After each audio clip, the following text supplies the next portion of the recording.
Bună ziua! Prin acest video vă voi prezenta instrumentul de inserare a umbrei. Să selectăm obiectul pentru care dorim să inserăm o umbră. Ne ducem pe bara de instrumente Toolbox și accesăm instrumentul Shadow. Apoi, cursorul nostru s-a transformat într-un cursor care ne permite să aplicăm acest instrument asupra obiectului și tragem din interiorul obiectului spre exteriorul obiectului cursorul mouse-ului ținând click stâng apăsat. Când eliberăm mouse-ul, am introdus sau am inserat o umbră. Cu ajutorul marcajelor care sunt aplicate și glisurului, noi specificăm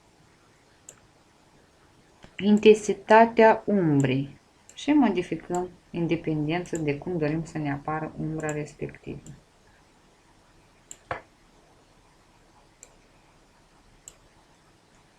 Cum ai mai putea noi să mai utilizăm instrumentul de inserare a umbrei? Ca de exemplu, am câteva obiecte. Să încercăm să suprapun, iată, aceste obiecte, să le exclud conturul cercului, facem click dreapta pe a exclude conturul cercului și să exclud conturul dreptunghiului. Să mai inserăm un triunghi, ne ducem la instrumentul Polygon și alegem Common Shapes. Din colecțiile Common Shapes căutăm să inserăm un triunghi, desenăm, iată, triunghiul. La fel îi dăm culoare și excludem conturul. Acum facem click pe instrumentul Pick Tools. Selectăm mai întâi de toate cercul, apoi ne ducem la instrumentul Shadow Tools. Facem click pe el. Pe bara de proprietăți al instrumentului Shadow ne apare, iată, o listă de tipuri de umbră pe care am putea aplica asupra unui obiect și ne alegem ca atare Medium Glow. Există și umbră a corpului, le alegem pe rând, Medium Glow. După ce am selectat, iată aici, noi iarăși pe bara de proprietăți putem alege în interiorul corpului sau în afară, în exteriorul corpului. Ne alegem și culoarea umbrei, de culoare neagră. Așa. Iarăși, în interior dorim să fie umbră sau în exterior. Da, dar este prea îndepărtată umbră. Da? Să încercăm. Așa. Aici indicăm transparența umbrei. Așa. Așa. Același lucru facem și asupra dreptunghiului. Facem click pe instrumentul Pick Tools, selectăm dreptunghiul, iarăși ne ducem la Shadow, ne ducem în lista de umbre, alegem Medium Glow, să fie mai, așa, schimbăm culoarea umbrei, așa. Accesăm instrumentul Pick Tools și apoi selectăm triunghiul. La fel, acestui triunghi redăm o culoare de umbră. Facem click pe instrumentul Shadow Tools. Ne alegem tipul de umbră, culoarea umbrei. Doriți ca să fie exterioară sau interioară.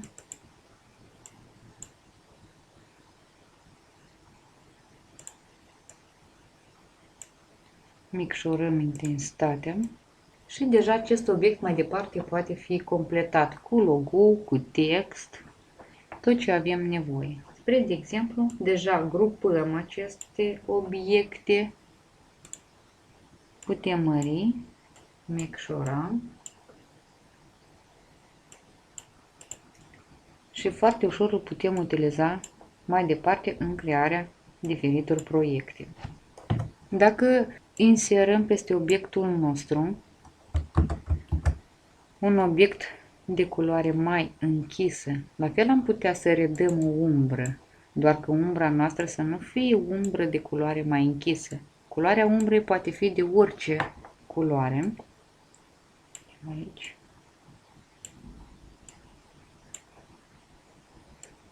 Facem click pe instrumentul Shadow, ne alegem tipul de umbră, ne ducem și ne alegem, de exemplu, culoarea galbenă.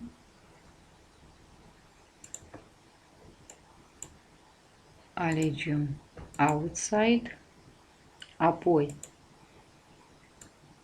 micșorăm intensitatea. Dacă este prea, putem să alegem culoarea albă. Facem o mică, ca să fie intensitatea puțin mai pală, alegem transparența. Putem mărim și așa poate fi. Deci este nevoie de imaginație. Cu ajutorul instrumentului contur am putea crea niște contururi concentrice, ca de exemplu desenăm un dreptunghi sau un orice alt obiect grafic. Pe bara de instrumente, acolo unde era instrumentul Shadow, avem instrumentul contur. Când îl accesăm din exterior spre interior, cu ajutorul mouse specificăm spre centru să fie desenate contururi și ne apar. Pe bara de proprietăți deja avem diferite opțiuni care putem reda culoarea de contur,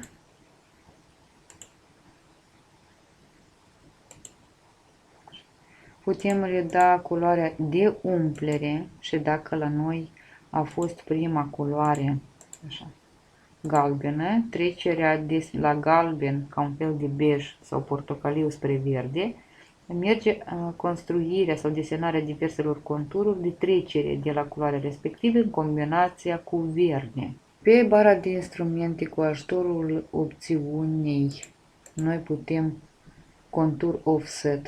Noi indicăm distanța dintre contururi, în dependență de distanță poate să ne introducă mai multe contururi. Dacă am dorit să excludem conturul dintre cele concentrice introduse, facem click dreapta pentru a exclude, iată, conturul obiectului față de care s-a construit alte obiecte concentrice. Dacă noi dorim ca să fie nu dinspre bej în verde, dar invers, să meargă culorile spre exterior și interior invers, facem click pe Outside Contour să vedem ce obținem.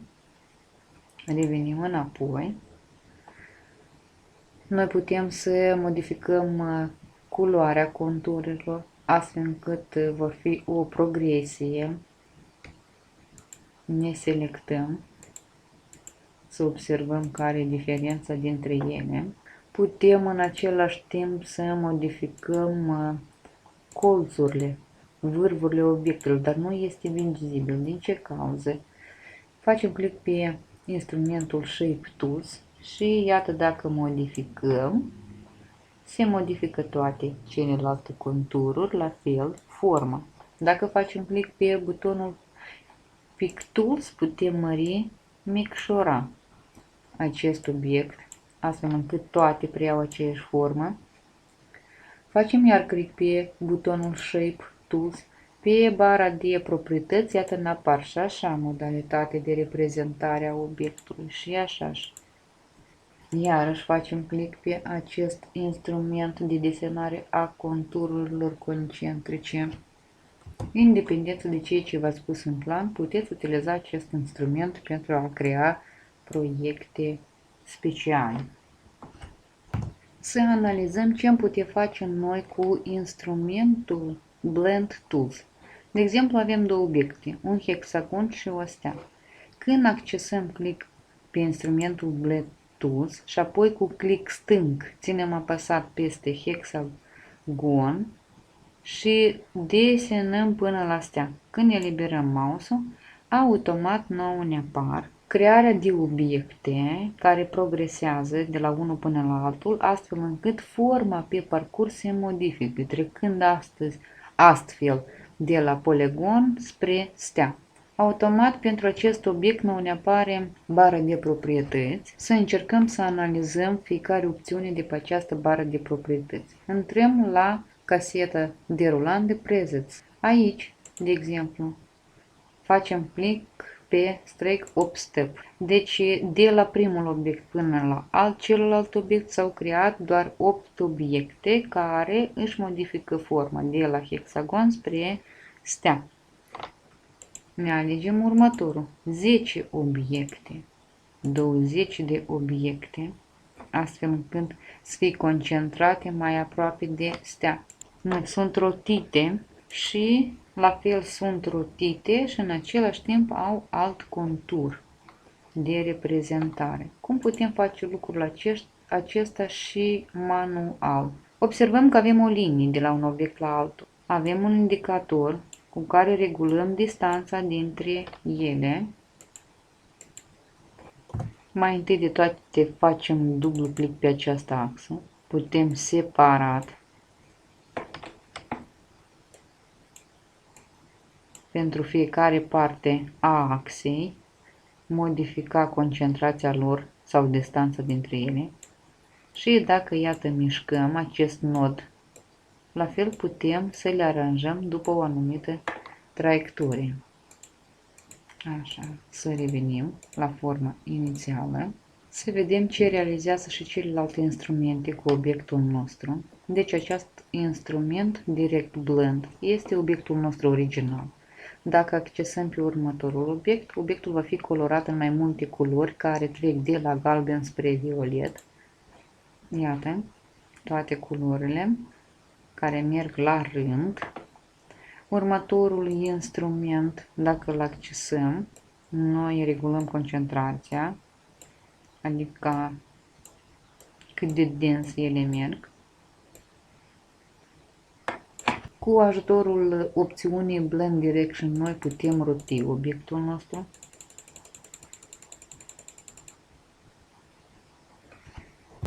În cazul nostru noi avem doar 10 obiecte plasate între obiectul original, adică între hexagon și stea. Între ele avem 10 obiecte create care își modifică forma, pornind de la hexagon, ajungând până la stea. Cu ajutorul opțiunii Blend Object, noi putem să mai adăugăm obiecte în plus și să le rotim.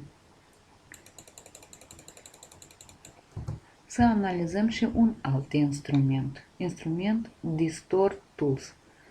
Selectăm mai întâi obiectul asupra căruia dorim să efectuăm anumite modificări cu ajutorul acestui instrument. Facem click pe Distort Tools și mișcăm puțin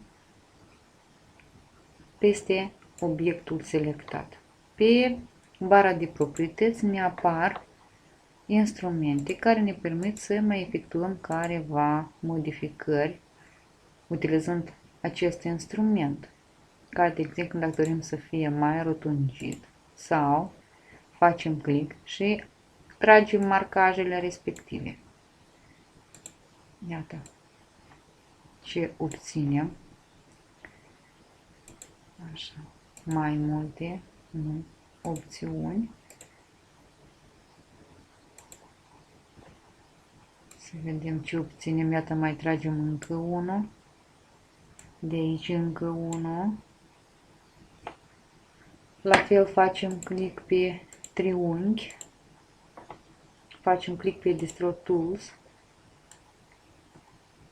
Așa. Dacă alegem alt model de distorsiune, iată ce obținem. Cercul nostru.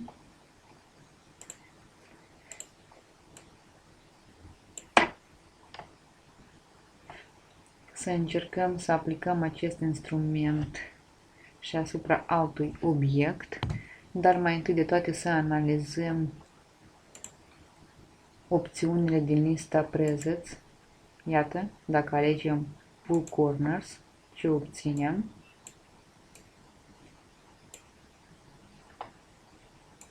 Înapoi, dacă alegem următorul paș, iată,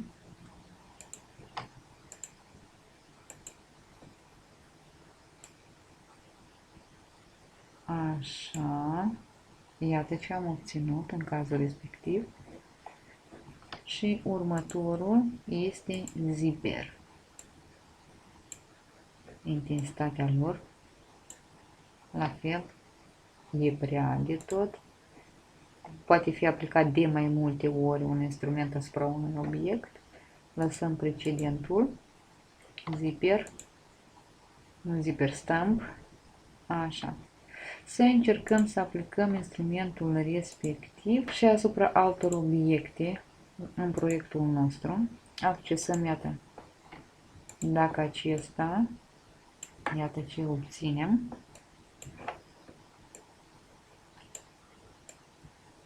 Iată așa.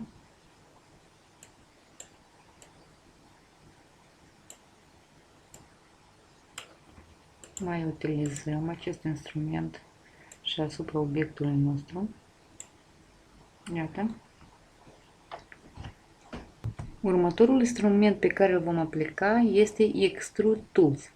Instrument de a reda volum obiectului. Selectăm obiectul nostru, facem click pe bara de instrumente toolbox pe Extrude Tools. Cu click stâng al mouse-ului facem click permanent pe obiectul respectiv și îl tragem spre exterior.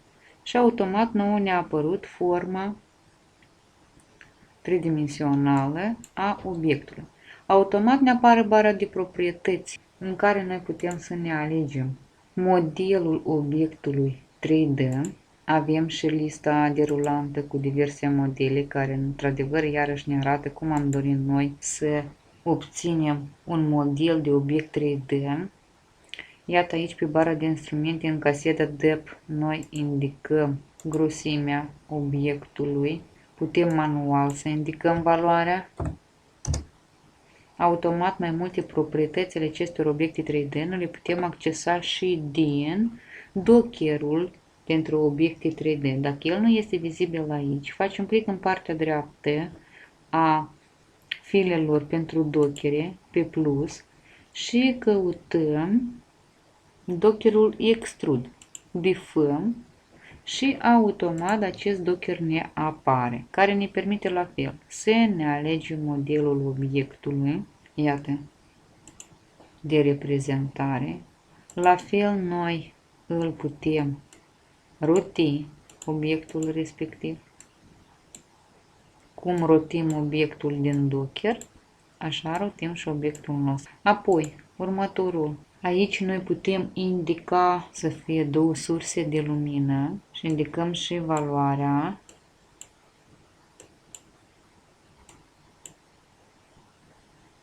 Putem să schimbăm singuri sursa de lumină. Iată. Putem să schimbăm și culorile obiectului nostru.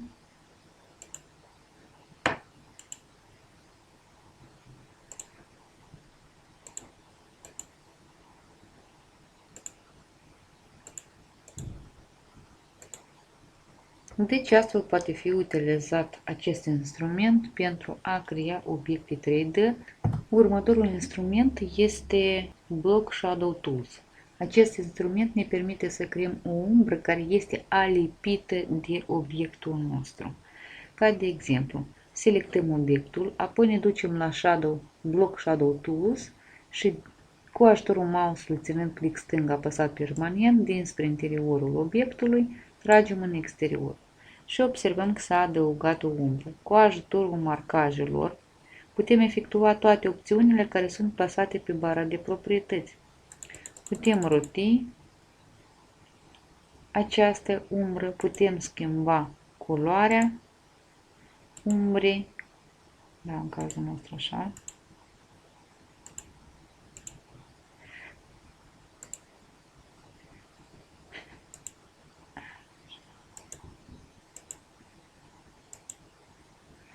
Și iată, cu ajutorul marcajelor noi apropiem.